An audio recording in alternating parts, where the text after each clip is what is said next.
Shut up. You literally have a bald spot on top of your fucking head. I like it. Shut your dumb It's almost like you have two different lights from the ceiling reflected on two different points of your noggin. Hold on. We forgot to talk about the wheel. Oh. Our nice wheel. I don't know the name of it, but I know it's a Kansei. Kansei. This is the K&P. This is like their flagship wheel. Yeah, this is like the one everyone asks about in the comments. Yeah, so we actually have these on the site probably by the time that you're actually watching this video. So head on to fitmentindustries.com, type in brand, go to Kansei, you're gonna see it. You're gonna be good. Yeah. There, question answered. Hey guys, what's going on? It's Alex from Fitment Industries and I am here with... Depression from Fitment Industries. Jasper, why do you gotta take things so hard? I don't. That's all right. You just, gotta really kill the tood. Who, me? Yeah, you're really screwing the pooch on my attitude. Yeah. Your pooch? Yeah, my pooch. We are on another episode of This or That where we get to decide whether we would go with this or whether we would get with that. You guys drop a comment below and we get to talk about it for a couple minutes. And we're gonna get started. Don't forget to subscribe so we can keep making awesome videos like this. Jasper, you ready? I am confidently ready. All right. Greg? All right, and question number 1 is from Mr. Goldo. Rounded, bubbly cars from the 1950s or boxy cars from 1960 to 80s? Classics, of course. I say 50s. I think the car is more iconic. I think the bubbly is more like a rounded bubbly than like an ugly bubbly. Plus 50s cars are just baller. Yeah, like, I'm already doing it. I can't say like. Last time, 96 times. Yeah, stop saying like. I said it. You sound like a girl in high school. I know, it's really bad. I just want to go to the dance night with John. That's tough. I think I would do 60s. Okay. I really want a lowrider. Really bad. And like, oh God, I keep saying it. Don't count it. So 60s cars, right? No like and no right. The best cars to do a lowrider build to. Yeah, that's true. Just super like, I really want Dayton's really bad. Yeah, you just want an excuse for Dayton's, which is completely fine. But I would say 50s for sure. Yeah, 60s, yep. Let's see if you can not say right or like the whole time. Okay. All right, go ahead. All right, and question number 2 is from Brandon Sinker. Build a show car in the early 2000s and be the guy, or build a cool Instagram style show car and do it right now? So either be hip in 2000 or be hip now. Because this is an argument of like the older car generation was more fun than the current car generation. I think is like the underlining argument that you could probably make. Yeah, I think 2000s. Why? There's so much culture, I feel, behind it is so interesting watching me not trying to say like or right. It's really hard. Point being, I feel like it's such a timeless build. Like, it will always look interesting, right?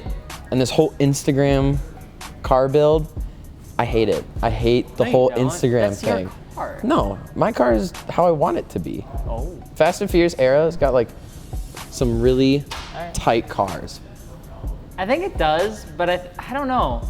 Like, it's just a different trend generation. So I don't think the idea behind it has ever changed. Whether you build a car for attention in the 2000s or whether you build a car for attention now, the idea hasn't changed. It's just doing it for the wrong reason. But if you do it for yourself and it also happens to be popular, then I'm good with that. So like I really enjoy a lot of the car trends of today. I feel people are willing to do more interesting things now than before. Just like it's a little bit more progressive. I like it. I like seeing cars that traditionally you wouldn't modify. So I would go with the trends of now and build a car for now. Next question. Question number Probably 3. not saying right so many times. Question 3 is Armando Magana loud ass audio system or loud ass exhaust? Ooh. No. On 3. Ready? 1, 2, 3. Speakers. Completely. I couldn't do it. I feel like you could maybe excuse your behavior for having a loud exhaust by being like, oh, I'm sorry, like I got a ticket for my exhaust. Yeah, you can't get a ticket for speakers. Yeah, but I feel like you could, like a disorderly. Disturbing like, the peace. Disturbing the peace is your. The thing is I don't think it's ever been cool when I've seen a car rolling down College or Water Street and it's Just blasting audio, bumping. and I've been like, that is so tight. Yeah. It's different from people that build their cars for audio, like competitions, which is completely different. But a lot of times those aren't the guys that are like blasting panels off their car going 35 down the road. It's usually the other way. I would rather do an exhaust, because if it's a loud exhaust like Anthony Leota's Corvette, I would be very happy with that very loud noise. Yeah.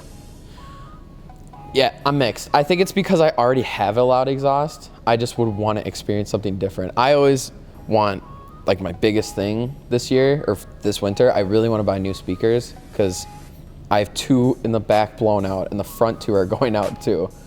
So it just sucks because I gotta like sit there like 12 and like beep, like, and you can like just hear it over the exhaust, and I just like, I want to bump. Exhaust gets really tiring after a while for me. Just throw the clutch in and put it in neutral and just coast. The right, but the right 7 seconds a piece. not even like 3, and then your car just starts like slowing down. You're like, bah. Next question. I don't. Both. Question 4 is I do from both. Victor Ginella. Budget fun car for autocross or shows? Budget fun car for autocross or shows? As like a primary vehicle, secondary vehicle? Probably a secondary. I really don't like autocrossing. I love like racing sports, motorsports. I don't like autocrossing. Why? It's just, it's kind of really boring. But You're gonna upset so many people. yeah, but that's okay, because it's my opinion. I don't know, I think that's a tough call. I'd probably say autocross or some sort of like track spec budget build. Yeah. I think the only reason I say that is because I think as I've gotten older, over the past 5 years, 6 Old. of like hosting and doing all these shows, I really do enjoy shows, and autocross is fun too, but like, I find myself going to less of them than I used to, so I don't think I would enjoy it as much. Not that I would do autocross more, because that's not really a thing that I super duper enjoy either, but I would see myself enjoying an autocross car more on the street for fun than I would if it was a car show car on the street for fun. That makes sense. And when you say if it's a secondary, like if we went with secondary, I would probably go autocross, but yeah. Next I don't know. question. I'm a little torn on that one. These are tough ones. Yeah, these are good. Question 5 is from Juho Quialai. What? Bless you. I think, yeah, What? gazoon tight. Juho Eli. I'm so sorry. Porsche 964 Turbo or first gen NSX? Porsche 964 Turbo or NSX, is that even, you can't even put those in the same. That's tough. You can't even do that. It's tough in the way of, I want both really bad, but when you compare them, like it's hard. Yeah, it's just it's the Porsche. Even though the NSX at its core, first gen, was a revolutionary car to come from Acura. Like it held up against the Ferrari of the time, the Porsche at that time. I think though, in terms of dating and in terms of styling and demand and heritage, is timeless. Porsche is timeless. Yeah. Porsche is timeless. It always looks good. It's that build where you could even do like suspension and wheels. Not even, you could keep it stock and it would look great. Yeah. And NSXs are great, but when you compare such 2 different cars, it's such a interesting Porsche decision. wants to kill you. Next question. Question 6 is the final question, and it's Avalanche Chaos Raceland coil. Oh my God, I can't talk. Raceland coilovers and nice wheels and tires, or KW coilovers and cheap wheels and tires. Ooh. Wow. Ooh. Oh my God, I am so torn. I know what you're gonna do. What do you think? I think I want you to. Okay, so here's what we're gonna do. If I put up 1, that means that I chose cheap coils with nice wheels and tires. If I put up 2, that means that I chose expensive coils, cheap wheels and tires. Okay? So you don't want me to look? No, I don't want you to look, but I want you to tell me what you think I put. I think you would go expensive on the tires, because it's the option is wheels and tires, and that's like your That's what's your bread and butter. Is like job. your tires. It's true. Yeah, that's why I had to rehear the question as I was saying. I was like, Wait a minute. because yeah, it's just wheels make or break a car. I'm so particular about the wheels I chose and why I chose them and everything like that. I mean, Racelands can hold up. I would not recommend them whatsoever, but Yeah. I think that I enjoy good tires, nice wheels.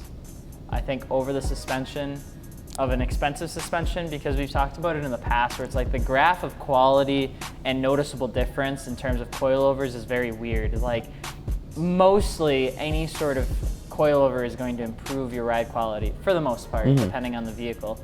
But you start to notice minor differences between the higher end coilovers only when you're looking for them. I don't think a lot of people are going to notice fine-tuning details on an $1,800 set of coils versus a $2,400 set of coils because the differences are so small. yeah. That you have to be looking at them. And I think that really cheap coils, even to like moderate coils, are that same thing where you'll notice a little bit of a difference. You'll probably have a bumpier ride. I think that you won't have as much customization, and they won't last as long. But I've driven on $400 coilovers and I've driven on $8,000 coilovers, and I can honestly say that the differences between the two, it's more about how it all ties together rather than one individual part. I probably just do nice tires, nice wheels. Yeah, I would completely agree.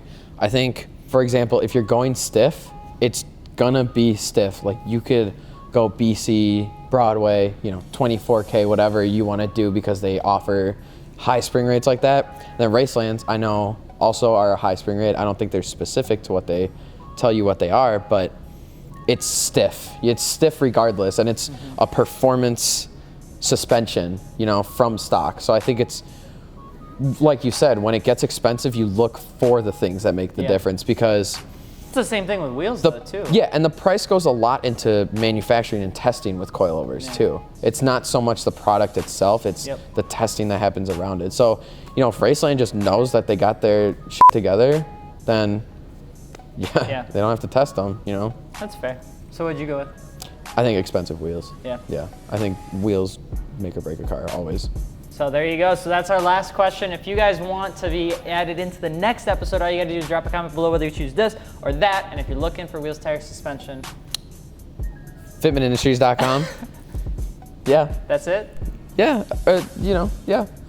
This is a good one. This is a good one. This is a tough one. Yeah. We enjoy the tough questions. Way more fun. So make them difficult. Don't forget to subscribe. I'm Alex from Fitment Industries. I'm Jasper for Fitment Industries. I thought the last time you said. Depression. Yep. Yeah. It's Okay. whatever. Sad boy. All right. Gets over We'll see you it. later. Peace. Peace.